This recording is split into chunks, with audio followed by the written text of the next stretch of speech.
Hi everyone out there, I'm Selena and I like to send greetings around the world to English language learners, students of all nations and backgrounds, and also teachers, especially English language instructors. Why? Because I have spent time being an English language instructor myself for more than 10 years and got some additional training other than a university degree. And I have a passion for helping people just in general to achieve their goals. This channel is at this time dedicated to supporting English language educators and also to help students to know that we care about them. And I feel that as an educator who has taught English in this country and abroad, that I feel I have an obligation to support others that may be already involved or are considering launching into a career. This can be a career. And, as they say often, us who are teachers aren't getting as much as we should be getting. And I agree. Yet there are some jobs in education, if you spin your wheels kind of in the right directions, it can be really also lucrative for some people. But I never want it to be where the students are not getting what they should be getting and deserve to get. I feel if we're going to be traveling and going into these, say, universities and, in Asia, Africa, Europe, Latin America, wherever we go, that we have an obligation to be prepared and trained well. I'm going to be honest with you. I'm kind of coining here this statement that, and I'm going to own it. I speak English, therefore I can teach English. Really? I speak English, therefore I can teach English. Think about that statement. There's a lot of fast food English running around the world. And not all, but a lot of those fast food English instructors are coming from the one and only, the United States of America. Estados Unidos. And not that they're not in other continents and other, places as well. But I have to say, and I'm going to say this with all respect to fellow Americans and native English speakers around the world, especially here in the U.S., that a lot of times native English speakers can be the least prepared to embark on this type of career. And why? It's because they speak English as a first language. And you feel like that qualifies you for some reason. And I can understand why, but when you really understand what's involved with teaching a language is like a big beast. And you have to be able to pull apart, break apart the mechanics of it, put it back together, break it down in its structures and components, and then be able to convey this information to someone who has hardly no knowledge of the language, a little, maybe, say, moderate or intermediate, or advanced people, but still they don't have yet the confidence to be able to present themselves as an English speaker. So there's a lot to language. And I think it is an advantage at times, it can be, to be a native speaker. Yes. But there are people that speak other languages and they learn English well and they become proficient enough to teach English as well, just like a native speaker. And at times, some of the people I've noticed who have actually had to learn English, okay, from ground one and take their baby steps for years, and they have become proficient enough to speak and teach English. I congratulate them. What a challenge that they have actually mastered. But sometimes, because English was not their first language, they put a lot of effort in it and time to really learn how the language works. Remember when I lived and taught in Colombia, I had a dear friend who she was happy that although I was a native speaker, that I understood how English works, because she put in a lot of time in her schooling to find out how the language works. And Spanish was her first, I'll say language, of course. I'm running out of words here. But she really did learn how English works a lot, enough to be able to break it down and to teach it. I want to say that I'm going to show you something that I did. And you may say, well, what qualifies me to talk to teachers, Well, I'll tell you this. I got a degree in English literature. Now, what did I study? I studied more than Shakespeare. There is a lot to having a background in any language as an education, because of the fact you learn how the language works. You learn how to be able to use it in certain types of contexts. I find that having a background in English Lit helped me to be good at being able to read texts, to be able to interpret information easier, to be able to draw conclusions, to understand irony, satire, to be able to read the fine print, especially in law and on advertisement. It just made me stronger in understanding the language that I speak and how to communicate it more effectively. Not to mention, when you're reading constantly different texts by other authors, then you start to also build your communication skill over a time span of history in the English language.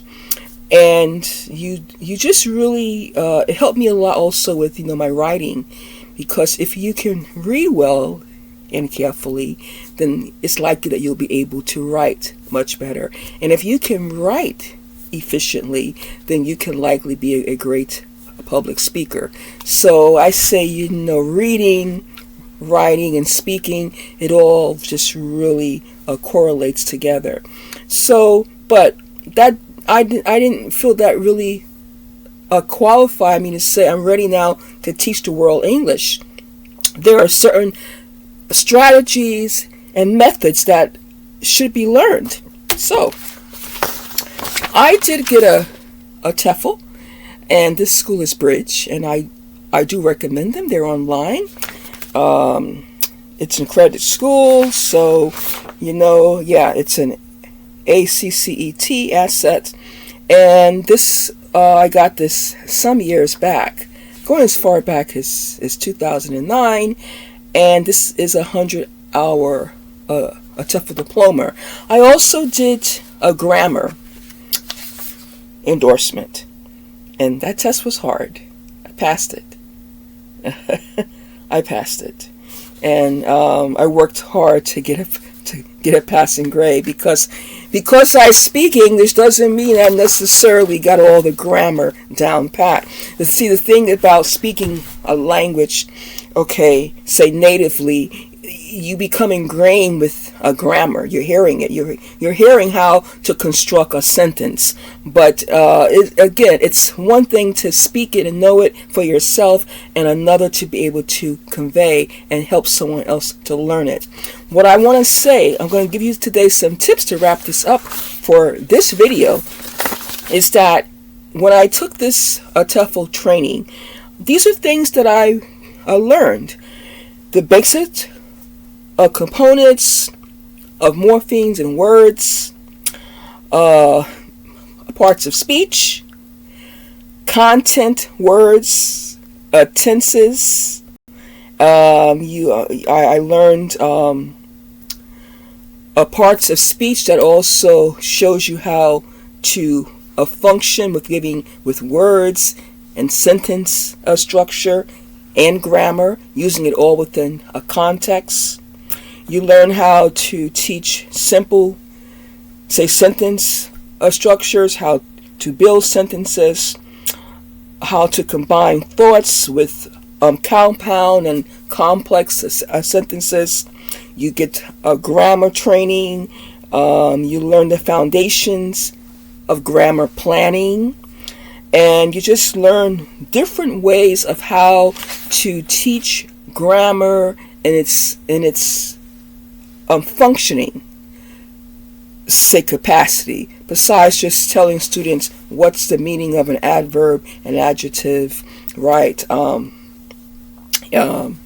pronoun,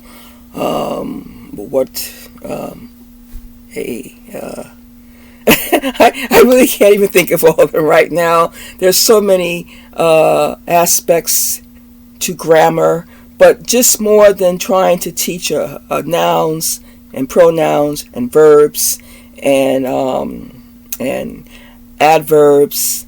There's more to just standing there and telling students what it means and how to recognize what an adverb looks like, and how we use adjectives to describe nouns. That's one thing, but how do we show them that in everyday life and communication?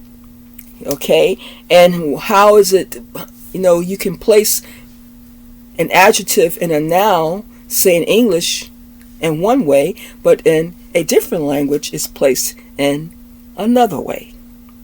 And so this is what I would recommend, is getting a TEFL and then time with workshops, and a lot of these workshops are free, to keep learning strategies. I will go over some more of this a little later in these training videos and support for students and educators. And I just recently completed a master's in education, and I got through that during the time of a pandemic, and when we were locked down and shut in, and I got to get through this, say, master's, and I did it, and I say glory to God, I got it done. What can I give back to the education community of teachers, and especially ESL? Because I've been out there, I've been on the field, I've seen, I've seen things that worked well, I've seen things that have not worked so well. I've seen prepared teachers. I've seen some that are not so prepared, but they have a passion and love for their students, the environment there, the culture, and sometimes that's just is enough. But we have to be able to say, I need to apply myself to better understanding so that I can help my students more. And what I just really want to discourage, because this has really bothered me, is fast food English. That I speak English, so therefore I can teach English. But no, there needs to be more preparation. This helps a lot, but I would say this is not enough either. There's a lot out there online, and information and books at the library where we can, and books on Amazon, where it can help us as educators to be able to instruct our students more efficiently.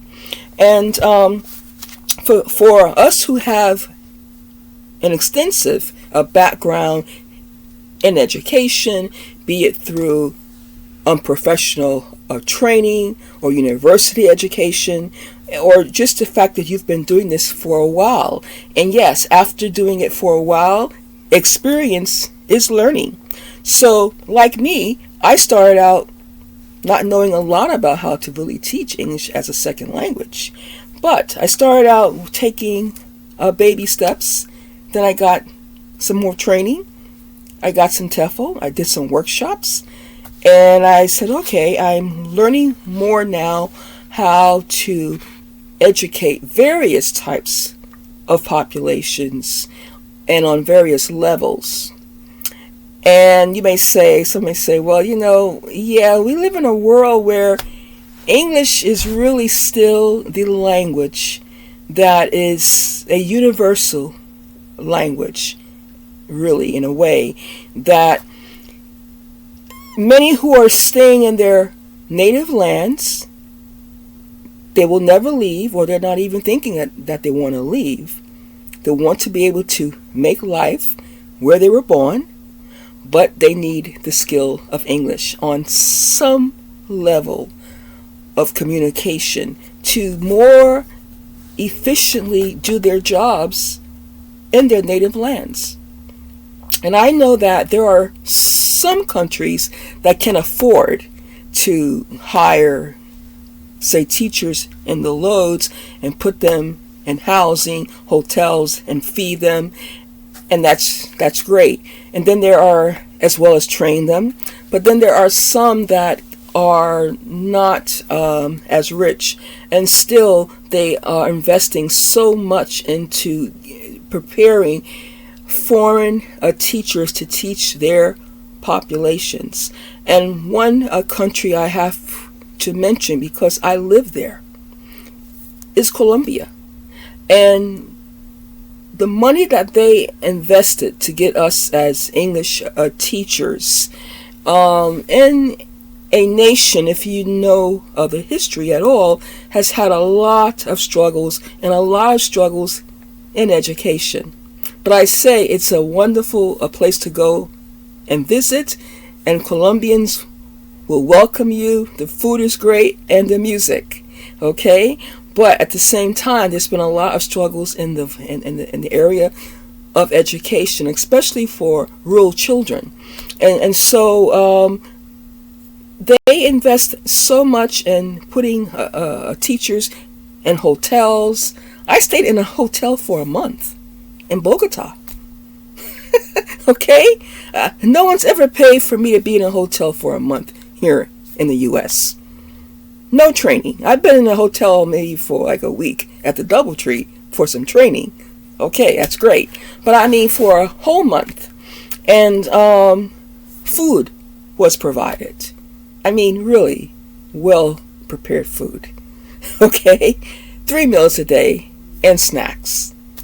It was living the dream. Okay? A nice hotel room. I share with one other teacher, but large hotel rooms. And what else did they give us? After that, I think I spent in that hotel maybe 3 weeks, but then I got a month at a hostel for free. And that was until I can find work. No, not work, until I can find a permanent housing, which I did. I met a wonderful lady who rented out her homes to teachers. But when you think about it, how much that costs of the country. And I feel like they are investing much. I need to be also contributing much, because I realized that for a lot of people that were living there, that were in front of me, okay, Colombians, that they needed to improve their skills in English to survive in Colombia, to take care of their families. And it wasn't about, well, I need to learn and then I'm going to one day take a trip to the U.S. or somewhere else. No, there are many people who live and love their countries. But like we say, English is the global language. Whether people are happy about it or not, it is what it is. And so all over the world, and when it comes to communicating, we know this in science and law and medical advertisement, and social media, a lot of it is in English. See, English. It is very necessary. And this is why I feel this is a very important job. A job of much of worth, and that, if we do it well, and the more we educate ourselves, we are giving so much to global populations that people can better their lives and just their existence. And so this is why I say this is a mission. And if you are born to speak English, then yeah, that's great. You have like the first step here. But it's not enough to say I speak English, therefore I teach English. We need to be prepared and to make sure we're going to give our very best to help those who are in front of us. And I want to continue to encourage educators and students. But I say, if I want to care more about the students, then I need to also think about how do I empower teachers to do their best and to be their best. And why do I do this? Because I have been a teacher for a while with ESL, and I have worked with, I've been blessed to work with populations of various backgrounds and just about, I could say, all continents. And I've learned a lot from my students. And some of my best times in my career has been working with people with ESL or learning English also as a foreign language within their own country. And the appreciation that I got from students, it's for life. I still carry it in my heart today. And that's what I want to share with all of you, that please do invest in making yourself the best that you can be. There is a training available. Some you have to pay some money, but there's a lot of free information too. But just make sure you are prepared and ready, and that your passion isn't just to have fun and be a global world traveler and hang out on the beaches and nice cafes, okay? Or say you want to fall in love for someone. That's why you're going to travel the world. I hope that does occur for you, if that's what is your goal as well, if that's an end goal. But make sure you don't forget about educating your students and being your best so they can be their best. And that's all for now. If you like this channel, you please subscribe. You can hit that like button and share. The goal right now is that I can get this message to as many people as possible in the world of ESL. Until next time, bye-bye.